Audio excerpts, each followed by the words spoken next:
La 4G Baitelma vous présente Ni Vavao. Nividiana entana mihoatra ny telo hetsy ariary fa mety eo anatin'ireo 10 tsara vitana mahazo loka ianao ny 4 desambra am'raika amby folo ratoandro ny fisarianao amin'ny page Facebook ary surprise hoan'ny ankizy avy amin'ny dadabe noelany amin'ny magazay dia hotoanantsika ireo kambodin'ny association akam amin'ny fanomezana kilalao sy akanjo Batimax, la qualité au meilleur prix. Noltranao ny fampalalam-baovao.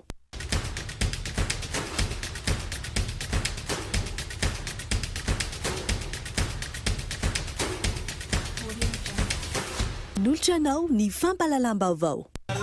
Tout au long de notre vie, rire nous rend plus forts. La vache qui rit manolotra ho anao ny vaovao. La vache qui rit, parce que c'est meilleur de rire.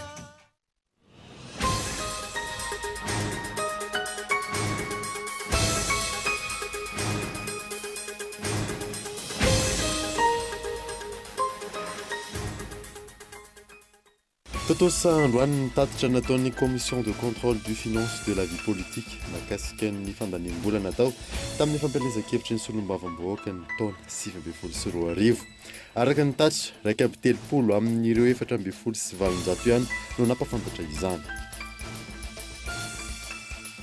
Aina hiteraka fipohana ara-tsosialy ny krizy ateraky ny Covid-19 raha toa ka tsy misy ny politika mazava anarenana ny toekarena araka ny fanehoan-kevitry ny mpahy toekarena iray. Tafakatra 7.7 isanjato ny tahany fantrana tamin'ity taona ity raha nitatitra avy amin'ny banky iraisam-pirenena. Ho toy ny fitakina natao nametraka fitoriana tena anivon'ny Bianco sy ny BIT ny syndicat maleo tena ivondronan'ireo inspecteur du travail sy contrôleur du travail izay nanohy ny fitokonana amin'izao fotoana izao. Olona maherana ny 10 no tatry ny fampoizinana aran-tsakafo tao amin'ny fokotany Amodimanga, commune Ambatondrazaka. Fihinanana composé tamina tsena iray no nahatonga izany raha fanadidina natao. Eo amin'ny maresaka iraisam-pirenena hanomboka ny 7 ny volana desambra izao ny fanantanterahana ny fizarana vaksiny fanefitry ny Covid-19 ao Europe taorian'ny faneken'ny agence européenne des médicaments izany. Ny andininy revatra.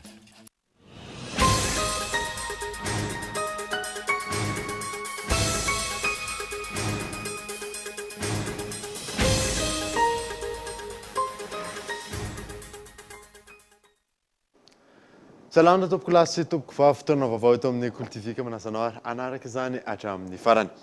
Nanamboatsika ny vaovao aina hiteraka fipoahana ara-tsosialy ny krizy ateraky ny Covid-19 raha toa ka tsy misy ny politika mazava anarenana ny toekarena araky ny fanehoan-kevitry ny mpahy toekarena iray. Tafakatra 7.7 isanjato tamin'ny fatrana tamin'ity taona 2024 ity eto Madagasikara raha nitatitra avy amin'ny banky iraisam-pirenena miantarandriana. Efaingo efatra tapitrisa ny olona tafalatsaka tanteraka amin'ny fantrana tamin'ity taona 2024 ity manerana ny nosy noho ny krizy ara-toekarena nateraky ny Covid-19. Antony maro no nahatonga io, isan'izany ny fahaverezana asan'ireo misehatra amin'ny indostria sy ny tolotra omena, eo ihany koa ny vidiana ny fidiram-bolan'ireo anatin'ny sehatra tsy ara-dalàna na ny secteur informel nandritra ny fotoanan'ny fihibohana. Raha nitatry ny banky iraisam-pirenena nivoaka ny volana desambra ity, vinavinaina hiakatra ny tahany fahantrana io, izany hoe raha 4.7 isanjato izany ny taona lasa 7.7 isanjato ny taona 2024. Ho an'ny mpahay toekarena, aina ny tohizan'ny lesoka ara-toekarena io amin'ny taona ho avy. Raha jerevana tsara zany ny taux de croissance resahan'ny FMI amin'ny taona ho avy 2021 zany. Zay manome 2% ao anatina récession économique mbola mitohy zany récession économique à Madagascar ary tsy misy le atsona hoe rebond mécanique zany hoe tsy mandeha lavitra zany le rebond dikan'izay mbola ho sepitra tanteraka zany mbola iroborobo ny secteur informel ary mbola ho sepitra ny économie atsika aty amin'ny secteur formel. Mbola rare zany secteur tourisme, misy secteur maromaro zany mbola rare ary misy fiantraikany io aty amin'ny firenetsika satria hitondra crise sociale be zay. Zany hoe mety misy zany risque ho apetrako tsara des meutes de la faim. Tsika anie miresaky zao nefa be deaibe ny orinasa nampidina ny karama-mpiasany. Ery Madagasikara ohatra zao nampidina 50% ny karama-mpiasany. Misy orinasa mampidina 30%, etsetera. Fa ny secteur privé ne zao efa manomboka anatina fahasarotana be. Ary itoy fahasarotan'ny fiainana io amin'ny herintaona. Miainga amin'ny fampiarana paikady lehibe sy mazava ahafahana manarina ny toe-karena no ahafahana misoroka ny mety ho fisiana krizy ara-tsosialy eto amin'ny firenena raha ny anambaran'ity toe-karena ity hatrany. Satria le plan de relance mihitsy zany tsy mazava. Ny olona rehetra hitantsika tsara angamba zao vao rehantsika angamba ny Amerikanina zao vao mifanaraka ny antoko démocrate sy ny antoko républicaine hoe financer ny Amerikanina jusqu'à hauteur de 900 milliards de dollars américains ny relance ny économie américaine. Mpanohatra zany sy ny mpitondra fanjakana vaovao avy i Joe Biden zany efa misy fanarahana. Ny tsika fampirafy foana zany le lalao eto. Araka ity tatry ny banky iray sampirenena ity, 7.9 ny orinasa nanaovana fanadihadiana ny laza avokoa fa ny ena ny vola miditra sy ny tinadin'izy ireo. 4.9 ny tokantrano nanontaniana kosa ny nanambara fa maro ny vola tokony hiditra ka tsy niditra noho ny krizy ity. Androany nandray ny masivo vaovaon'ny nosy Maurice Marie-Noël Françoise Labelle ny ministry ny fanajariana an-tany sy ny asa vaventy Ajo Andrinanarivelo teny anosy isan'ny resahana nandritra izany fanamafisana ny fiara-miasa eo amin'ny firenena roa isan'izany ny fitohizan'ny asa rehetra naneho ny fahavononany amin'ny fampandrosoana sy ny fifandraisan'ny Madagasikara sy Maurice ity masivo ity araka ny fionana tamin'ity androany ity. Anangana ny commission mixte i Indonésie sy Madagasikara ho fampiroboroboana ny fiara-miasa eo amin'ny firenena roa ino nivoatra nandritra ny fitsidiana nataon'ny tompon'andraikitra voalohany eo anivon'ny masivoan'ny Indonésie teny amin'ny lampam-panjakana Mazorivo Androany Abrahama Randriamanana. Ny endanja ny fiara-miasa ny firenena Indonésie sy Madagasikara raha oharina amin'ireo fifandraisana amin'ny fireneka raha nambaran'ny tompon'andraikitra voalohany amin'ny fampandehanan-draharaha eo anivon'ny masivoan'ny Repoblikan'ny Indonésie. Manoloan'izany, vinanapetraka ny firenena roa ny fananganana ny commission mixte ho fampiroboroboana ny fiaraha-miasa. Io no vohitra nandritra ny fitsidihana rapomba fifanajana ny aonan'ny tompon'andraikitra voalohany amin'ny fampandehanan-draharaha eo anivon'ny masivoan'ny Repoblikan'ny Indonésie tamin'ny Prime Ministre lehibe ny gouvernement Tany Mahazoarivo androany. I'm very pleased to visit. Noraisina Andriamatoa Prime Ministre lehibe ny gouvernement izahay. Faly dia faly tokoa ny tenany nandray anay. Ary nampanantena izy fa isy ny fampiroboroboana ny fiara-miasa eo amin'ny Indonésie sy Madagasikara. Noresahana tao ihany koa ny fananganana ny commission mixte entina hampiroboroboana izany fiara-miasa eo amin'ny firenena roa izany. Satria hatramin'ny taona 577 izay nozoka fa ny masivo dia azo lazaina fa tsy dia tena ny roborobo fantatra izany raha ampitaina amin'ny firenenekafa izany fiara-miasa izay. Betsaka ireo sehatra izay tokony hiara-miasa araka no tenen'ny Prime Ministre lehibe ny gouvernement. Isan'izany ny varotra, ny fampiasam-bola, indrindra fa ny fananganana fotodrafitrasa maro samihafa. Joint commission meeting. That's what we agreed today. Ankoatra izay, nanatanteraka fitsidihana rapomba fifanajana tamin'ny Prime Ministre ihany koa androany ny ambassadeur vaovaon'ny Repoblikan'ny Korea eto Madagasikara nanamafy ity farany fa hitohy hatrany ny fiaraha-miasan'ny firenena roa amin'ny fanatanterahana ireo tetikasan'ny arahana nambolavola ho tombotsoa ny firenena malagasy. Ny taona 2024 ny tanterahana ny fifananana andraisana mpianatra ompitsara sy ho prakitra raha ny fanazavana azo nitondra fanazavana mahakasika ireo mpiadina niatrika ny fifananana ny taona 2024 ihany koa ny tale generaly ny sekoly ny alarana efsa. Zatoka nahato nandritra ny fotoana tsy voafetra ny fifaninanana andraisana ireo mpianatra ompitsara sy prakidrara eo anivon'ny sekolim-pirenena fa ny fanana ompitsara sy prakidrara noho ny kolokolo ny tranga ka ny afara tamin'ny fanafoanana ny fifaninanana ny taona 2024. Androany, nambaran'ny tale generaly ny sekoly nandritra ny tatitra izay nataony fa ny taona 2024 no iroso amin'ny fifaninanana andraisana mpianatra sy prakidrara miisa 100 ireo mpitsara ary 50 ireo prakidrara ho raisina. Misy antsipihana manokana fa hatramin'ny ny rafi-pitantanana vaovao teto anivon'ny sekoly dia fanatoka ny fanomanana ny faninanana ho fandraisana ny mpianatra vaovao. ary ankoatr'ireo rehetra voalaza ireo teo aloha ireo dia isan'ny lehibe indrindra tao anatin'izany fanomanana izany famolavolana ireo fepetra rehetra anafanana ny kolikoly mikantrano an-trano sy ny tsindritsindry isan-karazany eo amin'ny fanatanterahana izany fananana izany. Araka izany dia ny taona raika amby roapolo sy roa arivo no irosoana amin'ny fifaninanana andraisana mpianatra mpitsara sy mipirakitra ra vinavinaina oloa ny fifaninanana atao amin'izany taona izany raha mamela antsika ny toedrara sy ny oentim-manana. Ny voalohany dia kasaina ho atao amin'ny tapataona voalohany ary faharoa kosa dia ny tapataona faharoa. Nitondra fanazavana mahakasika ireo mpianatra niatrika ny fifaninanana ny taona 2024 sy ny fizotra ny raharaha ihany koa nandritra io fotoana io ny tale jeneralin'ny sekoly. Iny zany angamba ataoko anankiroa valiny. Voalohany momba ny taratasinaby momba mihitsy zany dia le voalaza fotoany bianco dia ny problème kely amin'le izy misy ministra tafiditra ao anatin'le izy dia rehefa misy ministra dia fantatsika ny procédure fa tsy maintsy mandalo any amin'ny tenera-pirenena mandalo any amin'ny ACJ dia mbola any zany le izy dia mitohana anazay ary ohatra misy efitrano be da be soselea ao anatin'ireny procédure eny dia tsy azona ikitihana na ny ordinateur ao anatiny na fitaovana ao anatiny na le trano no ny fisizay procédure zay. Faharoa momba an'zareo tonga dia aloha ngamba de valiko daholo izy fantatro fa fanontaniana mety hoe manamalina ny rehetrarehetra ahoana ny momba an'le olona nanao inscription tamin'ny fifaninanana teo aloha ny droit d'inscription sy ny rehetrarehetra. Iny zany dia miandro ny fanapahan-kevitra ny conseil d'administration amin'ny ara-bola amin'ny andro ny conseil scientifique ihany koa amin'ny ara-pédagogique rehetrarehetra.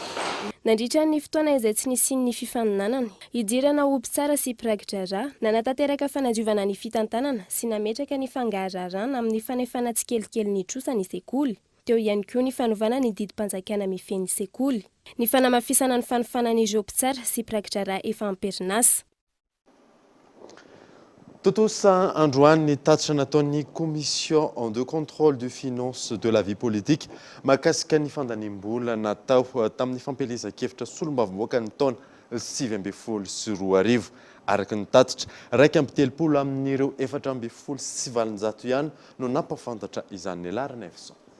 Miisa 1.3 amin'ireo 4.700 no nanao ny tatitry ny fandaniam-bola nandritra ny fifidianana solombavambahoaka ny taona 2024. Tamin'ireo 1.3 nanao ny fampahafantarana ny fandaniana, 1.10 amin'izy ireo no avy amin'ny antoko IRD.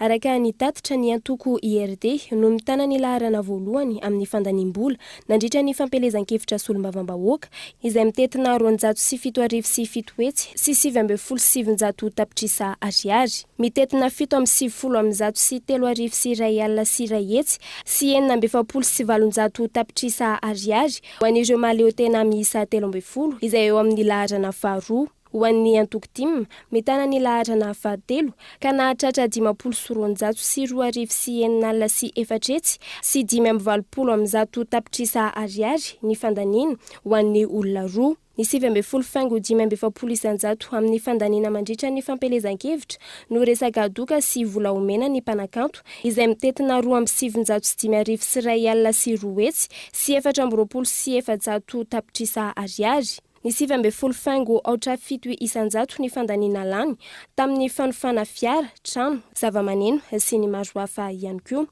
izay mitetina 907 sy 7 sy 5 hetsy sy 5.700 tapitrisa ariary. Ny 5.7 ny fandaniana lany amin'ny indemnité izay mitetina 907 sy 4 sy R1 sy 3.7 sy 300 tapitrisa. Tamin'ireo kandida miisa 1.3 nanao ny tatitra no nanaovan'ny CCFVP ny tatitra. Vitsy amin'izy ireo ihany nefa no nanaraka ny fepetra napetraka.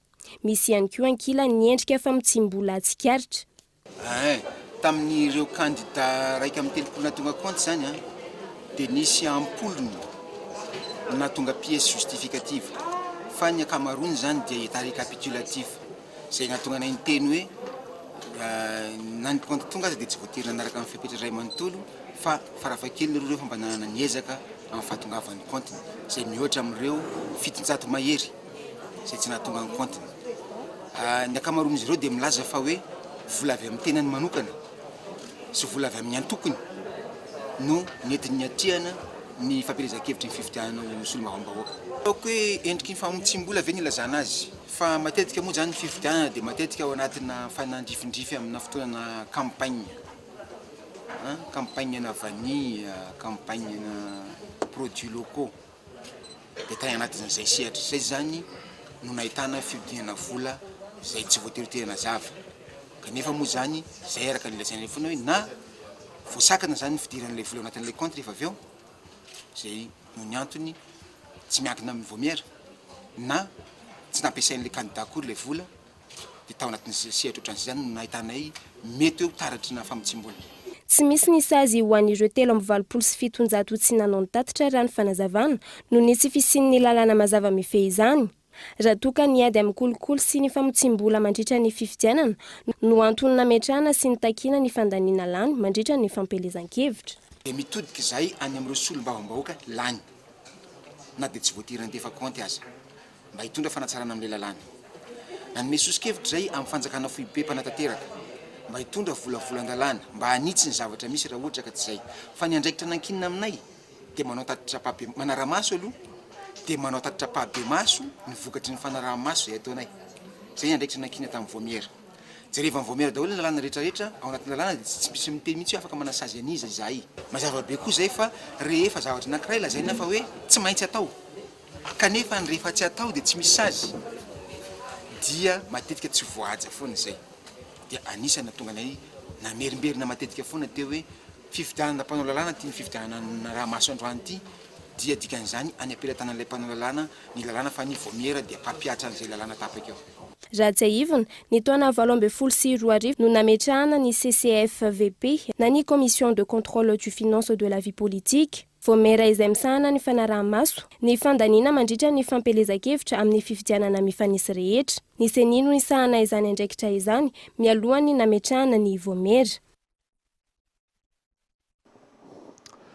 Ho toy ny fitakiana atao nametraka fitoriana tena neviny Bianco sy ny BIT ny syndicat mahaleotena ivondronan'ireo inspecteur du travail sy contrôleur du travail Gaëtan Andriatsilavo. Nanomboka ny taona 2024 no tokony andraisana ny indemnité ny haut fonction hoy ireto inspecteur du travail sy contrôleur du travail mitokona ireto. Atreto tsy mbola azo io vola io ka mitaky izany izy ireo. Efa tany anatin'ny loi de finance moa izy io inscrit tany foana fa dia mahagaga anay araka ny teny namana teo hoe lasaiza le vola.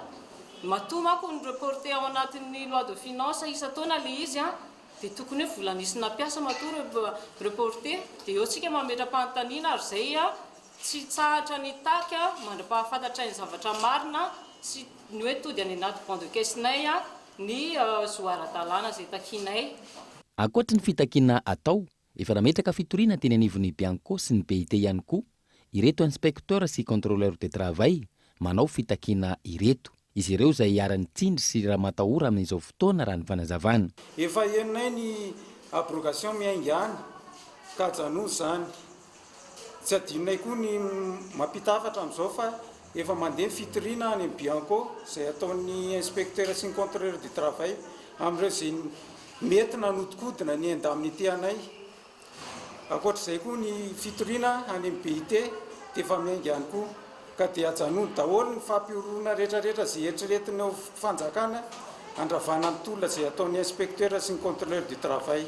Isan'ny takiany ny inspecteur sy ny contrôleur du travail ihany koa ny fampiarana ny statut particulier mifehy azy ireo. Ny dinganana atao moa zany dia nanao ny ramatoa ministra ny projet de décret izay mirakitra an'io statut particulier io napetraka teny amin'ny niveau primature. Dia atreo zany le izy fa tsy désengagé izy amin'ny hoe tokony ampidirana anazy any amin'ny conseil des ministres izay tokony handinika an'izy io. Dia eo zany tsika manontany tena hoe iza ny tena blocage ao anatin'ilay izy nefa izay mino fa ny premier ministre sy ny président de la république zany dia fantatray fa manana ny vahaolana amin'io. Misy 10% ny inspecteur du travail ary manodidina ny 200 ny contrôleur du travail manerana ny nosy. Ampahany vitsy no miasa fa tsy araka ny fanazavany ny ministra tompon'andraikitra hoy ireto mitokona ireto itohitolona ary tsy hijanona raha tsy misy vahaolana mazava. natsahatra ny fitrandrana tsy ara-dalàna alga ao Voemara ary nosazena ilay orinasa vahinana tanteraka izany. Hoy ny tompon'andraikitra anivon'ny ministeran'ny fiompiana fambolena ary nijony tamin'ity androany ity. Ionina saina.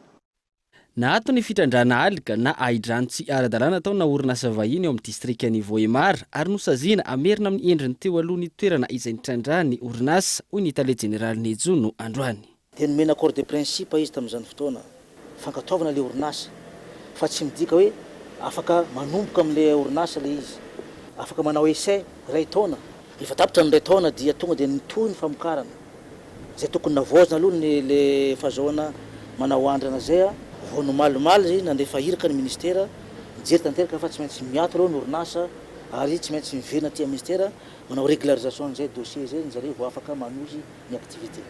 Ny sazy moa zany dia tsy maintsy le zavatra installation zay tsy manaraka ny fepetra, tsy manaraka ny lalàna rehetrarehetra dia tsy maintsy miala ary ny vokatra zay efa hita ao dia tsy maintsy tazomina aloha sezisena zany ny vokatra zay efa misy ao satria tsy ra-dalàna namokarana an'ireny zay vao afaka manohy ny etape manaraka amin'ilay izy.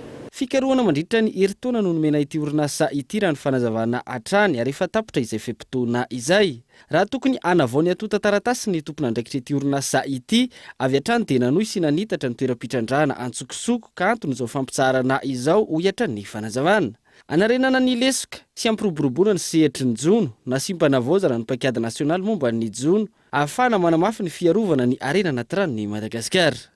Ankoatra izay eo amin'ny sehatry ny fambolena nanambara androany ny minisitra tompon'andraikitra fa aramaso ireo tantsaha izay mampiasa tsy ampiheverana ireo ankora simika amin'ny fambolena. Mizotra tsikelikelytsika eto Madagasikara aloha fampiasana zezibazaha marina mbola tsy afaka janontsika avy hatrany zany satria mbola misy ny ilana an'izany ihany koa fa ny fampiasana azy ara-drariny zany tokony ataontsika. Tsy mety ny mampiasa azy tsy ara-drariny zany hoe mampiasa azy tsy araka ny tokony izy tena hoe amin'ny fatrany tsy ara-dalàna. Tsika koa amin'izao fotoana izao namokatra n'ilay zezika biolojika raha mbola tsy dia nahampy zany.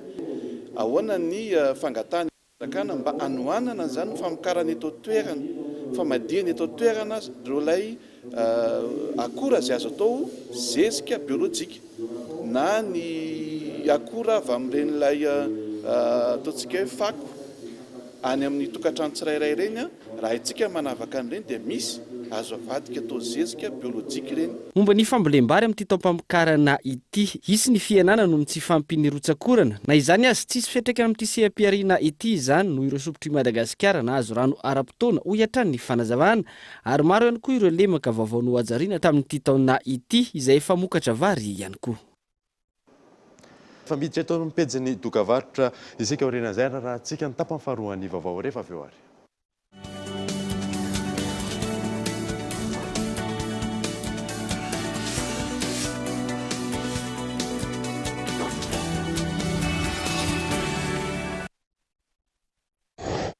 Briquet Bic. Comptez sur Bic. 3000 allumettes équivalent à 2 briquets sans marque ou à un seul briquet Bic Maxi. Briquet Bic. Comptez sur Bic. Faites le calcul. 3000 allumettes équivalent à 2 briquets sans marque ou à un seul briquet Bic Maxi.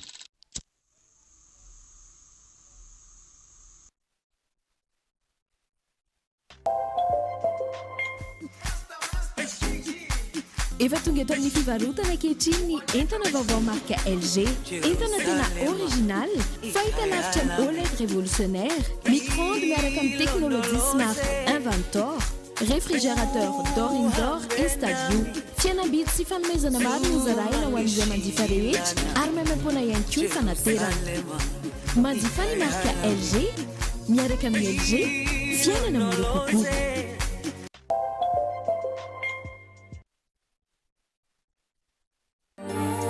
Chocolat Tsar, un goût authentique, un éventail de saveurs. Tsar,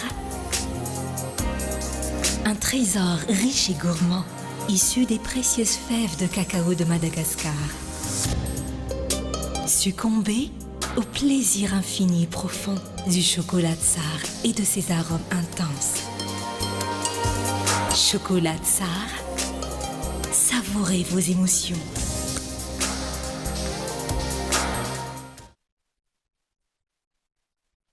Agissez vert, choisissez Telma.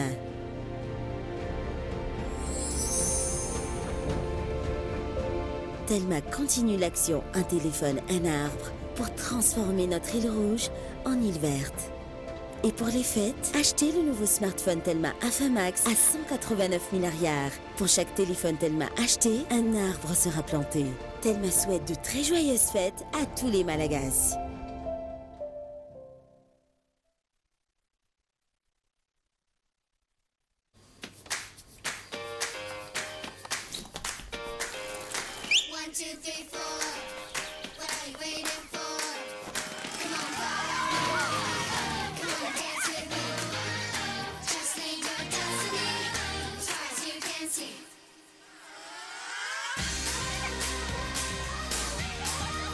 Du bon lait, une crème onctueuse. La vie, ça se dévore comme un kiwi.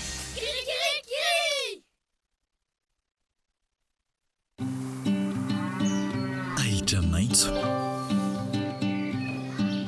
tany manan-karena,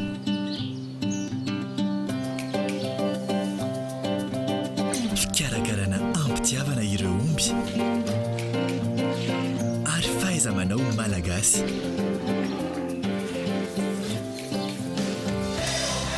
Ireo ihany no ilain'ny sokolé mba hanomezana anao ny tsara indrindra.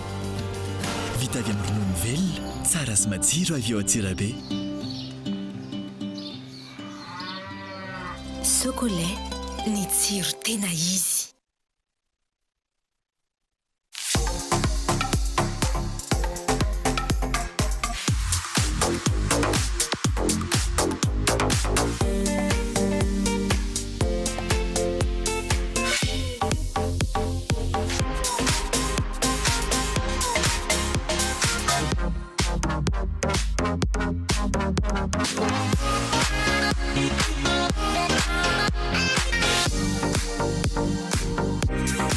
We love chocolate.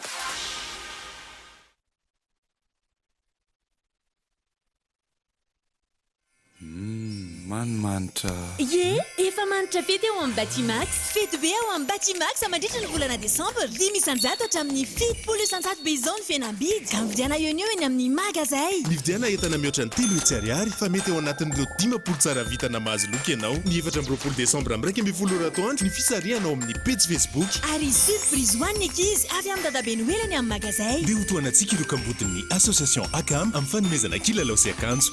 Batimax, la qualité au meilleur prix.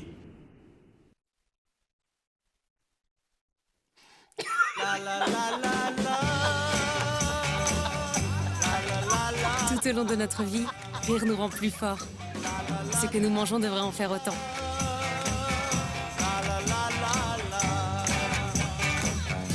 La vache qui rit, parce que c'est meilleur de rire.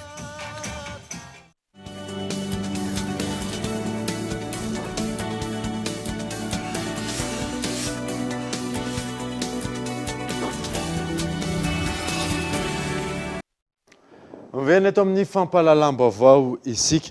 Iverenantsika avy hatrany mahakasika ny fankalazana fa 20 taona katroka ny orinasa malagasy Caribe Hotel amin'ny ty taona ety. Henri Florian. Nandritra ny krizy ara-pahasalamana nisy teto amintsika vokatry ny valanaretina Covid-19, maro ireo orinasa malagasy no nisedra fahasahiranana ary niditra fa tiantoka mihitsy vokatra izany. Maro ny ezaka natao ho an'ireo mpandrara malagasy mba hanafana nitazona ireo mpiasa ao aminy.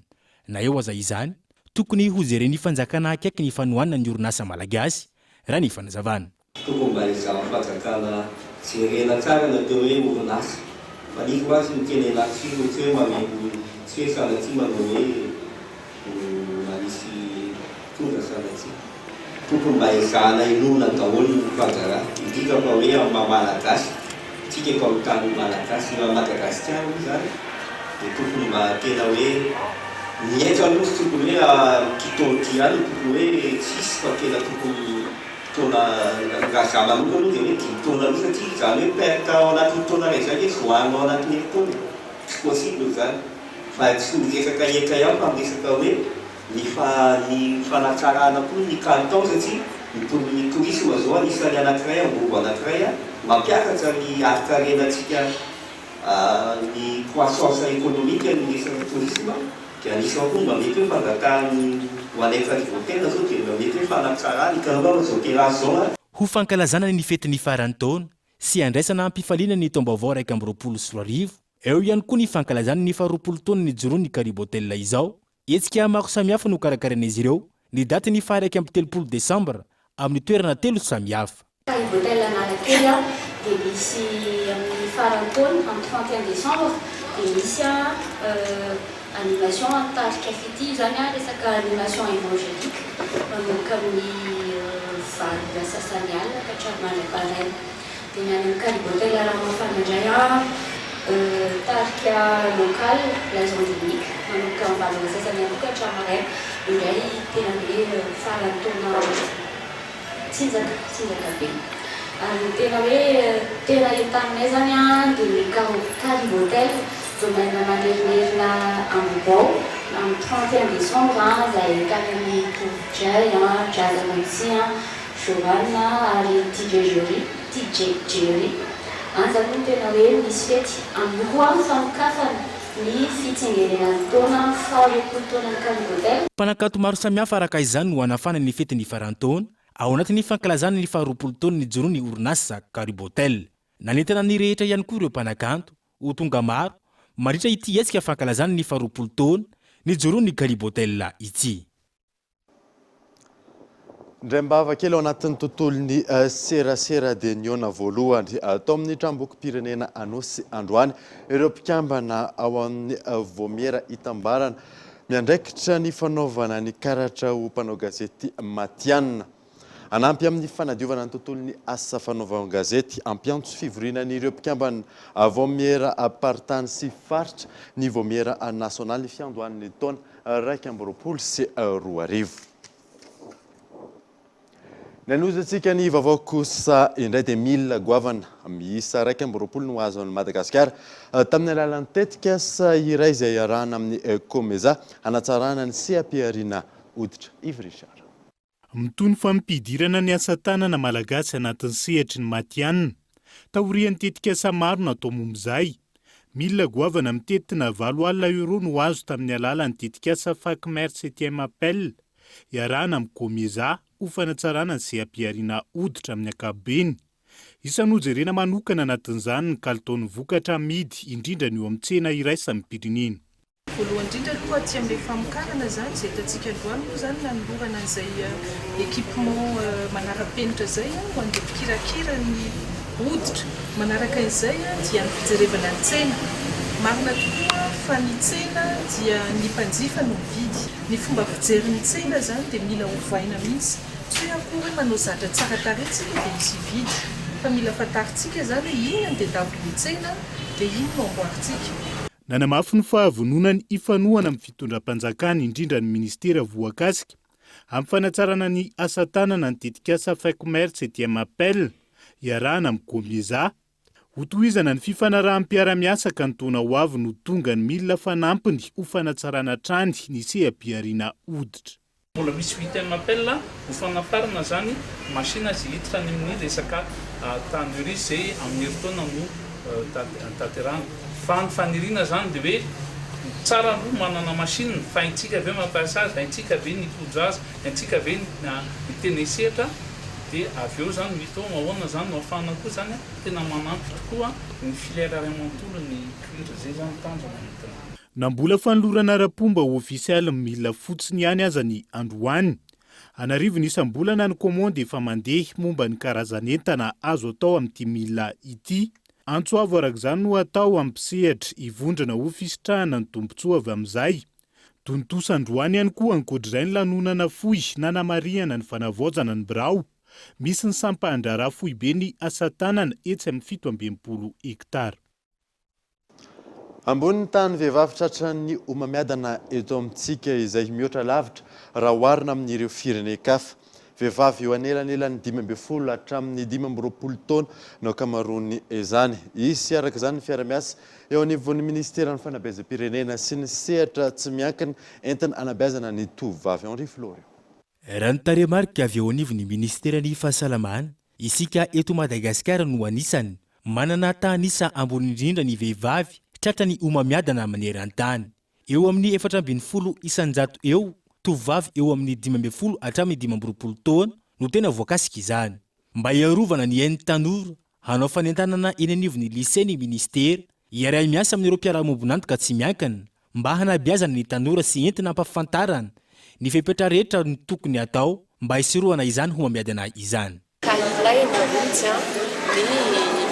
Mampafantatra azy ireo izany aretina izany sy ny ady atao amin'izany aretina izany ka any am-pianarana dia efa ampahafantarina azy ireo ary hanao sensibilisation zany ny sekoly amin'ny lycée zany manerana ny Madagasikara ahafahantsika manavotra aina satria afafotra aintsika mba tsy ho tsara loatra dia tonga ilay aretina vao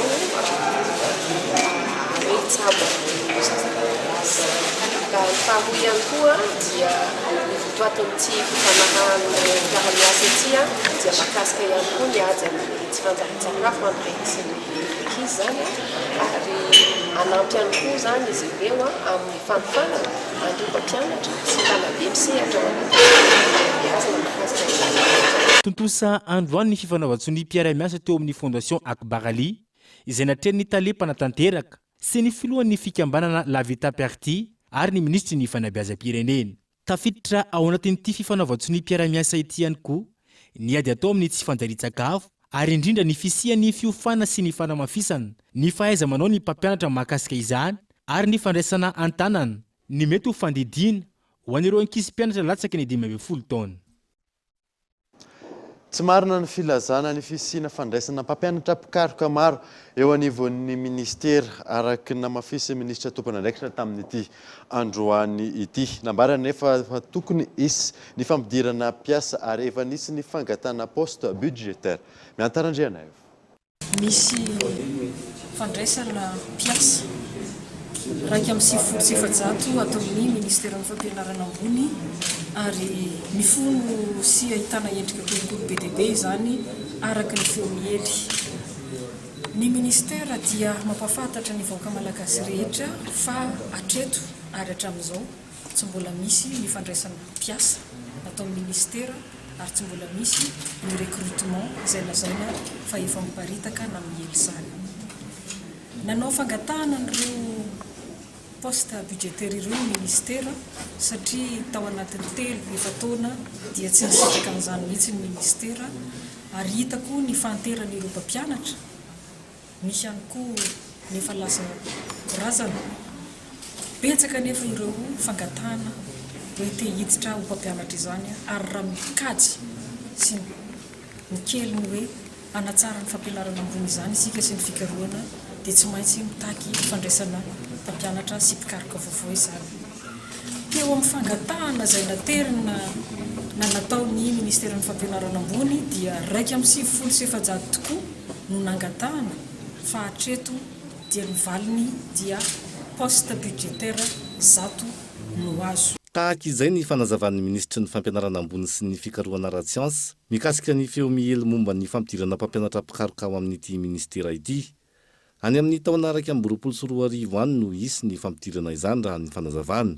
Ny poste budgétaire 100 io dia mbola tsy nihetsika, tsy mbola nikitihana ary tsy azo kitihana fa miandry ny taona 2024 satria izay no voafaritra ny lalàna sy izay koa no voafaritra ao amin'ny teti-bola-panjakana taona 2024. Tsy ahivina, nisy ny fanolorana maro mpankasitrahana ho an'ireo mpampianatra mpikaroka na vita fikarohana betsaka tamin'ity taona ity. Tontolon'ny fitaterana kosa indray dia mitombo avy telo eny raha ampitaina ny teo aloha ny olona mifamezivezy amin'izao ankatoko ny fety Noely sy farantaona izao. Tafekatra 20 amin'ny 100 isan'andro amin'ny fiara-miaingy raha etsy amin'ny gare Maki Andotapenaka manokana no jerena. Yves Richard. Ankoatry ny fiara-manodidina ny 20 amin'ny 100 miaingy etsy amin'ny tobi-piantsonany Maki Andotapenaka nanomboka ny fanomboan'ny fotoam-pialatsasatra ny farany herinandro teo. Tsy mitsaha mitombo isan'andro ny famandrehan-toerana amin'ireo zotra nasionaly sy regionaly eny an-toerana. Isaloha larana trano miazo any Toamasina sy Mahajanga. Fialan-tsasatra izany hoe manomboka androany dia efa maro ireo olona indrindra makany amin'ny faritry Goeny, izany hoe RN4 mandeha Mahajanga dia maromaro, fa anisan'izany ihany koa ny mandeha Toamasina, izany hoe ny fahatratsinana iny efa maromaro ny réservation amin'izao. Raha tsy dia fototsika efa mahatratra any amin'ny 20 ny isan'ny fiara miainga hatramin'ny maro izany. Ny androany izany mieritreritra hoe mbola miakatra kely izay. Noho ny fahamaroan'ny mpifamezivezy, maro ny lozam-pifamoivoizana mitranga mandritra ny fotoam-pialatsasatra toy izao. Ho fisorohana izay, nampatsiahy hatrany fepetra efa napetraka ho fisorohana ny lozam-pifamoivoizana mpisehatra isan'ny tokony, manomboka amin'ny ministera, ny ATT sy ny maro hafa. Isan'izany ny vesatra hoentin'ny fiara izay anaovana fanaraha-maso entitra. Dia isorana ny anivy ministera fa efa hidina zareo amin'ny CIR izay hiara-iasa ety anivon'ny tompo-piantsonana hanatanteraka an'izay hoe fanaraha-maso izay resaka avona entana na vesatra loatra izay hoentin'ny fiara izay, mba ina moa ny tombony amin'izany mba hisorohana ny mety loza hitranga eny an-dalana, mba ho feteren-doza araky ny teny filamatra ny anivy ministera ity vanim-potoana ny fety ity. Ankoatra ny fepetra ho fisorohana ny lozan'ny mpifamoivoizana, amafisina hatrany ihany koa ny fitsirihana ny fepetra ara-pahasalamana ifehezana ny fianaka mivanon'aretina COVID-19, ny anaovana fety lavitro loza samihafa hatrany no tanjona anatin'izay raha ny fanazavana. Lafim-baovao hafa kosa indray Jejoel no orinasa nahazo an'larana voalohany tamin'ny fifaninanana andao ifanohana atao amin'ny Facebook izay nitohanan'ny THB. Orinasa izay nahazo fampitaovana amin'ny tetina 10 tapitrisa ariary. I Angelo Ravelmanantsoa kosa nahazo an'larana voalohany tamin'ny fifaninanana sary ho fankalazana ny 15 taona ny Oviva. Michel Aranarjo. Orinasa 2.7 no nifanina tamin'ny fampahafantariny ireo mpandraraha malagasy madinika sy ny fanomezan-danja ny fahaiza-manao vita malagasy tamin'ny alalan'ny ndao ifanohana. Orinasa enina no voatanisa betsaka tamin'izany ka ny orinasa Jejoel no nahazo ny larana voalohany tamin'ny isa 5,730 alina ary nahazo fampitaovana mitetina 10 tapitrisa ariary.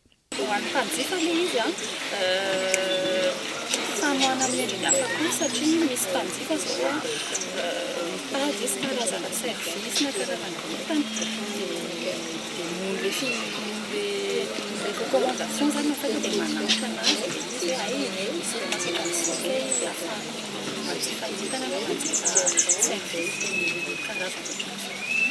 Ny saropolo mahery kosa ny sary voafantana nandritra ny fifaninanana sary ho fankalazana ny 10 taona ny Oviva nalefa tamin'ny pejy Facebook Oviva Malagasy. Angelo Ravelmanantsoa nahazo ny larana voalohany ka nahazo tapis de course sy bon d'achat mitetina 10 hetsy ariary. Nototsaina androany tetsy Antanimena ny fanolorana ny loka ho an'ireo mpandresy tamin'ireo lalao roa no tohanany stara ireo. Namolavola drafitra sahiatrehana ny taona 2024 ireo comité de pilotage nitetika asa Afafi Sud izay vatsian'ny vondrona Europeana vola. Miankina amin'ny fovaovany toetry ny andro ny fametrahana sy ny fanatanterahana izany raha fanazavana azo Gaëtan Andriatsila.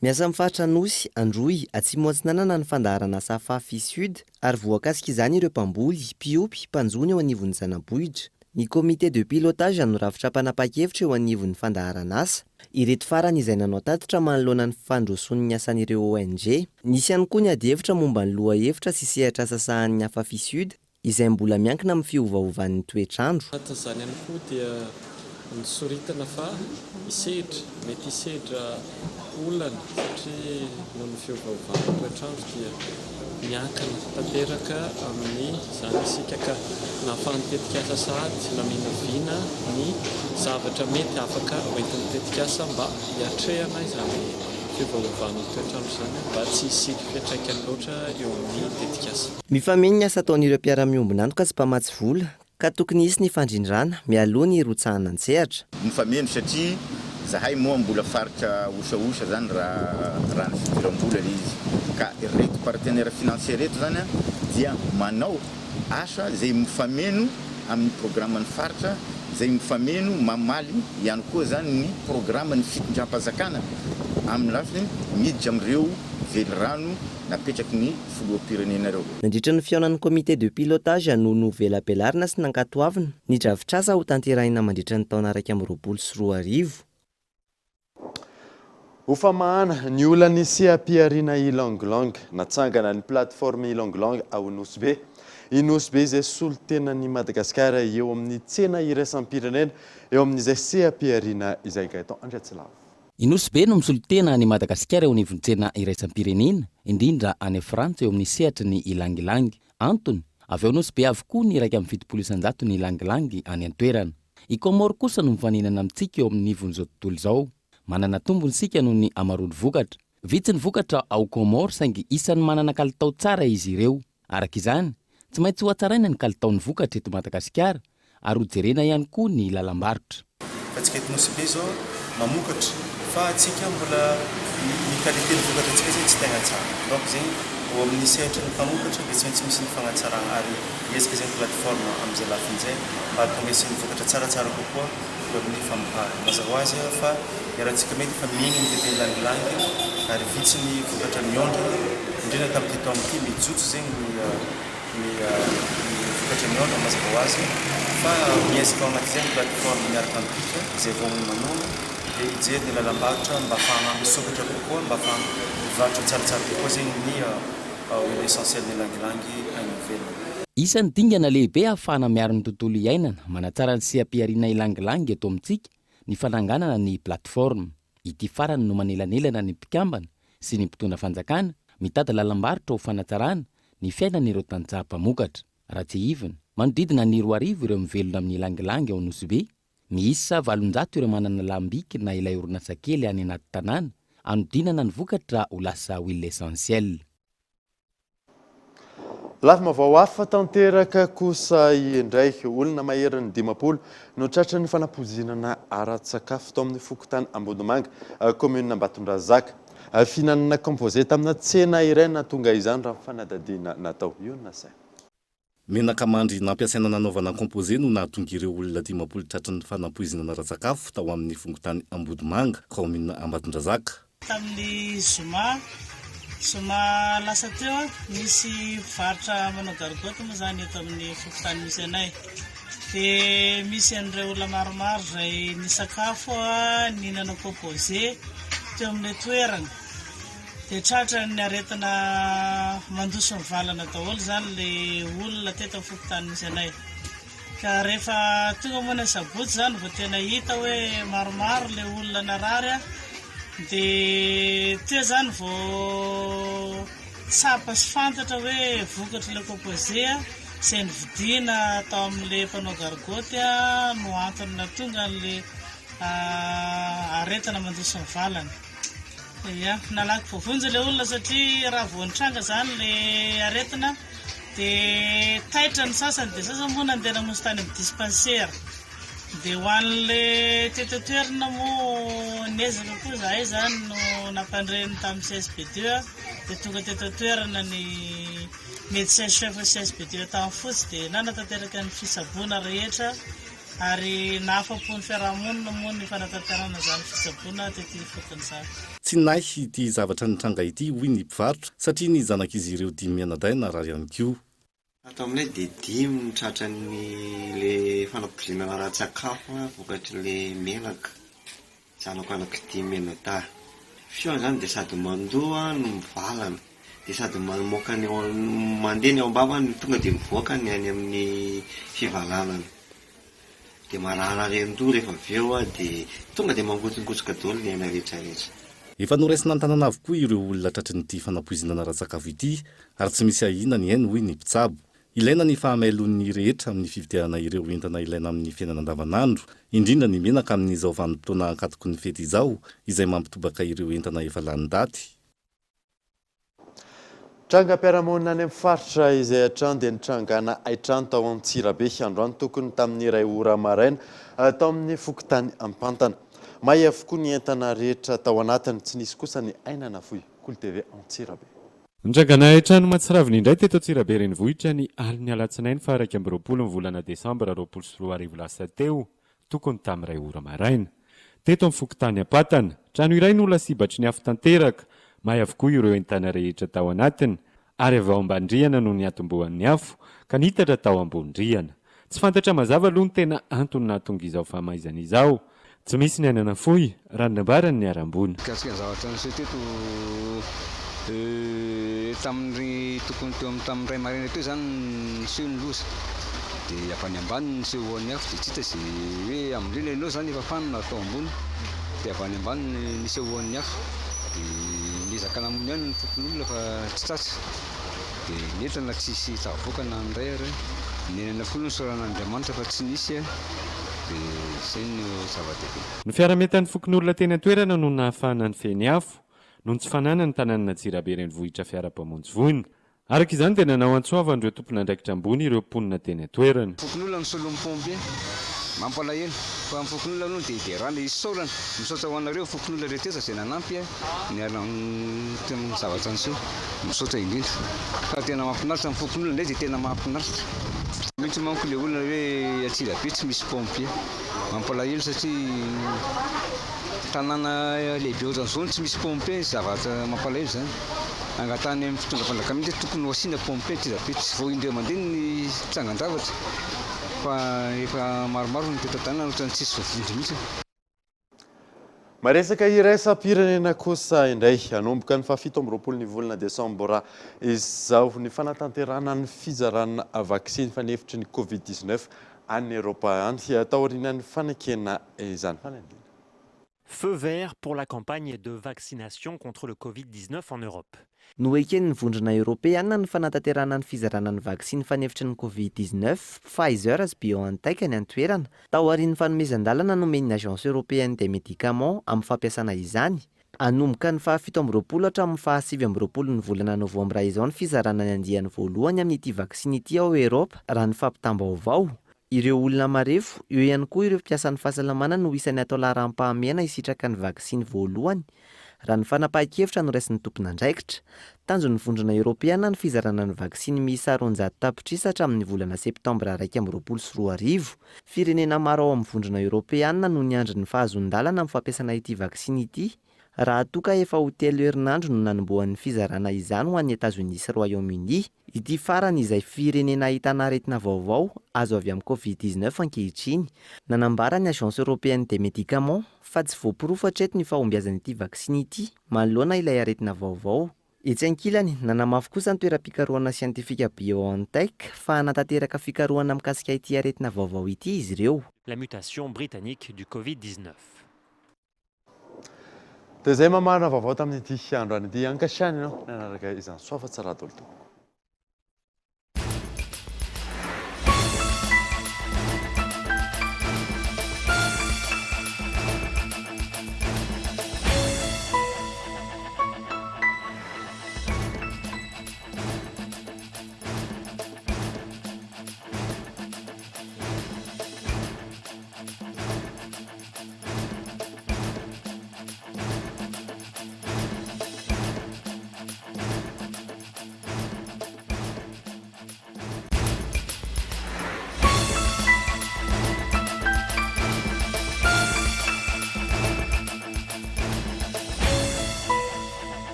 Tout au long de notre vie, rire nous rend plus forts. La vache qui rit nanolotra anao teo ny vaovao. La vache qui rit, parce que c'est meilleur de rire.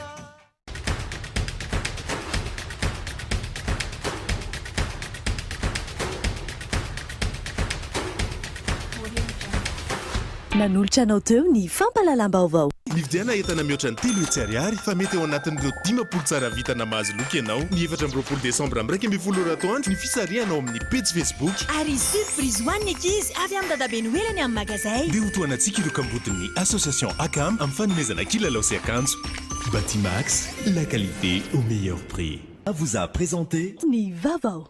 La 4G by Telma vous a présenté Ni Vavao.